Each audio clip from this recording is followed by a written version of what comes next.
Todd Young Online presents Young Tales. Tales for the young and the young at heart. Today's story: The Story of Princess Hase, a story of old Japan, from Japanese fairy tales by Theodora Ozaki. Many, many years ago, there lived in Nara, the ancient capital of Japan, a wise state minister by the name Prince Toyonari Fujiwara. His wife was a noble, good, and beautiful woman called Princess Murasaki. They had been married by their respective families according to Japanese custom when very young and had lived together happily ever since. They had, however, one cause for great sorrow, for as the years went by, no child was born to them. This made them very unhappy, for they both longed to see a child of their own who would grow up to gladden their old age, carry on the family name, and keep up the ancestral rights when they were dead. The prince and his lovely wife, after long consultation with much thought, determined to make a pilgrimage to the temple of Ase no Kwanan, the goddess of mercy at Ase. For they believed, according to the beautiful tradition of their religion, that the Mother of Mercy, Kwanan, comes to answer the prayers of mortals in the form that they need the most. Surely, after all these years of prayer, she would come to them in the form of a beloved child in answer to their special pilgrimage, for that was the greatest need of their two lives. Everything else they had that this life could give them, but it was all as nothing because the cry of their hearts was unsatisfied. So the Prince Toyonari and his wife went to the temple of Kwanan at Hase and stayed there for a long time, both daily offering incense and praying to Kwanan, the Heavenly Mother, to grant them the desire of their whole lives. And their prayer was answered. A daughter was born at last to Princess Murasaki, and great was the joy of their heart. On presenting the child to her husband, they both decided to call her Hasehime, or the Princess of Hase, because she was the gift of the Kwanan at that place. Excuse me. They both reared her with great care and tenderness, and the child grew in strength and beauty. When the little girl was 5 years old, her mother fell dangerously ill, and all the doctors and their medicines could not save her. A little before she breathed her last, she called her daughter to her, and gently stroking her head, said, "Hasehime, do you know that your mother cannot live any longer? Though I die, you must grow up a good girl. Do your best not to give trouble to your nurse or any other of your family. Perhaps your father will marry again, and someone will fill my place as your mother. If so, do not grieve for me, but look upon your father's second wife as your true mother, and be obedient and filial to both her and your father. Remember when you are grown up to be submissive to those who are your superiors, and to be kind to all those who are under you. Don't forget this. I die with the hope that you will grow up a model woman." Hasehime listened in an attitude of respect while her mother spoke, and promised to do all that she was told. There is a proverb which says, "As the soul is at 3, so it is at 100. And so Hasehime grew up as her mother had wished, a good and obedient little princess, though she was now too young to understand how great was the loss of her mother. Not long after the death of his first wife, Princess Toyonari married again, a lady of noble birth named Princess Terute. Very different in character, alas, to the good and wise Princess Murasaki. This woman had a cruel, bad heart. She did not love her stepdaughter at all, and was often very unkind to the little girl, saying to herself, "This is not my child, this is not my child." But Hasehime bore every unkindness with patience, and even waited upon her stepmother kindly, and obeyed her in every way, and never gave any trouble, just as she had been trained by her own good mother, so that the Lady Terute had no cause for complaint against her. The little princess was very diligent, and her favorite studies were music and poetry. She would spend several hours practicing every day, and her father had the most proficient of masters he could find to teach her the koto, the art of writing letters in verse, When she was 12 years of age, she could play so beautifully that she and her stepmother were summoned to the palace to perform before the emperor. It was the festival of the cherry flowers, and there were great festivities at the court.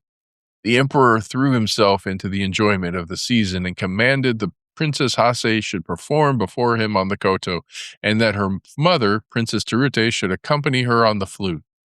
The emperor sat on a raised dais before which hung a curtain of finely sliced bamboo and purple tassels, so that his majesty might see all and not be seen, for no ordinary subject was allowed to look upon his sacred face. Has- Hasehime was a skilled musician, though so young, and often astonished her masters by her wonderful memory and talent. On this momentous occasion, she played well, but Princess Terute, her stepmother, who was a lazy woman and never took the trouble to practice daily, broke down in her accompaniment and had to request one of the court ladies to take her place. This was a great disgrace, and she was furiously jealous to think that she had failed where her stepdaughter succeeded. And to make matters worse, the emperor sent many beautiful gifts to the little princess to reward her for playing so well at the palace. There was also now another reason why Princess Terute hated her stepdaughter, for she had had the good fortune to have a son born to her, and in her inmost heart she kept saying, "If only Hasehime were not here, my son would have all the love of his father." And never having learned to control herself, she allowed this wicked thought to grow into awful desire of taking her stepdaughter's life. So one day, she secretly ordered some poison and poisoned some sweet wine. This poisoned wine she put into a bottle. Into another similar bottle she poured some good wine. It was the occasion of the boys' festival on the 5th of May, and Hasehime was playing with her little brother. All his toys of warriors and heroes were spread out, and she was telling him wonderful stories about each of them. They were both enjoying themselves and laughing merrily with their attendants when his mother entered with the 2 bottles of wine and some delicious cakes. "You are both so good and happy," said the Princess Terute with a smile, "that I have brought you some sweet wine as a reward, and here are some nice cakes for my good children." And she filled 2 cups from the different bottles. Asahime, never dreaming of the dreadful part of her stepmother was acting, took one of the cups of wine and gave it to her little stepbrother, the other that had been poured out for him. The wicked woman had carefully marked the poison bottle, but on coming into the room she had grown nervous and pouring out the wine hurriedly and unconsciously, given the poison cup to her own child. All this time she was anxiously watching the little princess, but to her amazement no change whatever took place in the girl's face.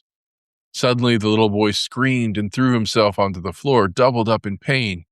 His mother flew to him, taking the precaution to upset the 2 tiny jars of wine which she had brought into the room, and lifted him up. The attendants rushed for the doctor, but nothing could save the child. He died within the hour in his mother's arms. Doctors did not know much in those ancient times, and it was thought that the wine had disagreed with the boy, causing convulsions of which he died. Thus, the wicked woman punished in losing her own child when she had tried to do away with her stepdaughter, but instead of blaming herself, she began to hate Hasehime more than ever in the bitterness and wretchedness of her own heart, and she eagerly watched for an opportunity to do her harm, which was, however, long in coming. When Hasehime was 13 years of age, she had already become mentioned as a poetess in some merit. This was an accomplishment very much cultivated by the women of old Japan, and one held in high esteem. It was the rainy season at Nara, and floods were reported every day as doing damage in the neighborhood. The river Tatsuta, which flowed through the Imperial Palace grounds, was swollen to the top of the banks, and the roaring of the torrents of water rushing along a narrow bed so disturbed the emperor's rest day and night that a serious nervous disorder was the result. An imperial edict was sent forth to all the Buddhist temples, commanding the priests to offer up continuous prayers to heaven to stop the noise of the flood. But this was of no avail. Then it was whispered in court circles that the Princess Hase, the daughter of Prince Toyonari Fujiwara, second minister at court, was the most gifted poetess of the day, though still so young, and her masters confirmed the report. Long ago, a beautiful and gifted maiden poetess had moved heaven by praying in verse and brought down rain upon a land famished with drought. So said the ancient biographers of the poetess Ono no Kamachi. That's right. If the Princess Hase were to write a poem and offer it in prayer, might it not stop the noise of the rushing river and remove the cause of the imperial illness?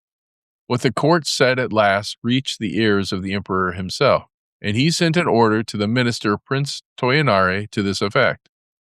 Great indeed was Hasehime's fear and astonishment when her father sent for her and told her what was required of her. Heavy indeed was the duty that was laid on her young shoulders, that of saving the emperor's life by the merit of her verse. At last the day came, and her poem was finished. It was written on a leaflet of paper heavily flecked with gold dust. With her father and attendants and some of the court officials, she proceeded to the bank of the roaring torrent, and raising up her heart to heaven, she read the poem which she had composed, aloud, lifting it heavenwards in her two hands. Strange indeed it seemed to all those standing round. The waters ceased their roaring, and the river was quiet in direct answer to her prayer. After this, the emperor soon recovered his health. His Majesty was highly pleased and sent for her to the palace and rewarded her with the rank of Chinjo, that of Lieutenant General, to distinguish her. From that time she was called Chinjo Hime, or the Lieutenant General Princess, and respected by and loved by all. There was only one person who was not pleased at Hasehime's success.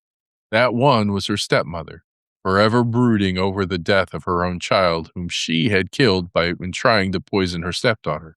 She had the mortification of seeing her rise to power and honor, marked by imperial favor and the admiration of the whole court. Her envy and jealousy burned in her heart like fire. Many were the lies she carried to her husband about Hasehime, but all to no purpose. He would listen to none of her tales, telling her sharply that she was quite mistaken. At last the stepmother, seizing the opportunity of her husband's absence, ordered one of her old servants to take the innocent girl to the Hibari Mountains, the wildest part of the country, and to kill her there. She invented a dreadful story about the little princess, saying that this was the only way to prevent disgrace falling upon the family, by killing her. Katoda, her vassal, was bound to obey his mistress. Anyhow, he saw that it would be the wisest plan to pretend obedience in the absence of the girl's father, so he placed Hasehime in a palanquin and accompanied her to the most solitary place he could find in the wild district. The poor child knew there was no good in protesting to her unkind stepmother at being sent away in this strange manner, so she went as she was told. But the old servant knew that the young princess was quite innocent of all the things her stepmother had invented to him as reasons for her outrageous orders, and he determined to save her life. Unless he killed her, however, he could not return to his cruel taskmistress, so he decided to stay out in the wilderness. With the help of some peasants, he soon built a little cottage, and having sent secretly for his wife to come, these two good old people did all in their power to take care of the now unfortunate princess. She all the time trusted in her father, knowing that as soon as he returned home and found her absent, he would search for her. Prince Toyonari, after some weeks, came home and was told by his wife that his daughter Hime had done something wrong and had run away for fear of being punished. He was nearly ill with anxiety. Everyone in the house told the same story, that Hasehime had suddenly disappeared. None of them knew why or whither. For fear of scandal, he kept the matter quiet and searched everywhere he could think of, but all to no purpose. One day, trying to forget his terrible worry, he called all his men together and told them to make ready for several days' hunt in the mountains. They were soon ready and mounted, waiting at the gate for their lord. He rode hard and fast to the district of the Hibari Mountains, a great company following him. He was soon far ahead of everyone and at last found himself in a narrow, picturesque valley. Looking round and admiring the scenery, he noticed a tiny house on one of the hills quite near, and then he distinctly heard a beautiful, clear voice reading aloud. Seized with curiosity as to who could be studying so diligently in such a lonely spot, he dismounted, and leaving his horse to groom, he walked up the hillside and approached the cottage. As he drew nearer, his surprise increased, for he could see that the reader was a beautiful girl. The cottage was wide open, and she was sitting facing the view, listening attentively. He heard her reading the Buddhist scriptures with great devotion. More and more curious, he hurried on to the tiny gate and entered the little garden, and looking up, beheld his lost daughter Hasehime. She was so intent on what she was saying that she neither heard nor saw her father till he spoke. Hasehime, he cried, it is you, my Hasehime. Taken by surprise, he could hardly realize that it was her own dear father who was calling her, and for a moment she was utterly bereft of the power to speak or move. My father, it is you, oh, my father, was all she could say, and running to him, she caught hold of his thick sleeve, and burying her face, burst into a passion of tears. Her father stroked her dark hair, asking her gently to tell him all that had happened, but she only wept on, and he wondered if he were not really dreaming. Then the faithful old servant Katoda came out, and bowing himself to the ground before his master, poured out the long tale of wrong, telling him all that had happened, and how it was that he found his daughter in such a wild and desolate spot with only 2 old servants to take care of her. The prince's astonishment and indignation knew no bounds. He gave up the hunt at once and hurried home with his daughter. One of the company galloped ahead to inform the household of the glad news, and the stepmother, hearing what had happened and fearful of meeting her husband now that her wickedness was discovered, fled from the house and returned in disgrace to her father's roof, and nothing more was heard from her. The old servant Katoda was rewarded with the highest promotion in his master's service, and lived happily to the end of his days, devoted to the little princess who never forgot that she owed her life to this faithful retainer. She was no longer troubled by an unkind stepmother, and her days passed happily and quietly with her father. As Prince Toyonari had no son, he adopted a younger son of one of the court nobles to be his heir, and to marry his daughter Hasehime, and in a few years the marriage took place. Hasehime lived to a good old age, and all said that she was the wisest, most devout, and most beautiful mistress that had ever reigned in Prince Toyonari's ancient house. She had the joy of presenting her son, the future lord of the family, to her father just before he retired from active life. To this day, there is preserved a piece of needlework in one of the Buddhist temples of Kyoto. It is a beautiful piece of tapestry with the figure of Buddha embroidered and the silky threads drawn from the stem of a lotus. This is said to have been the work of the hands of the good Princess Hase. And here's where we end for today. Young Tales is produced and narrated by Todd Young from ToddYoungONLINE. If you enjoyed this, please like and subscribe and join us next time for another story. Thank you for your support.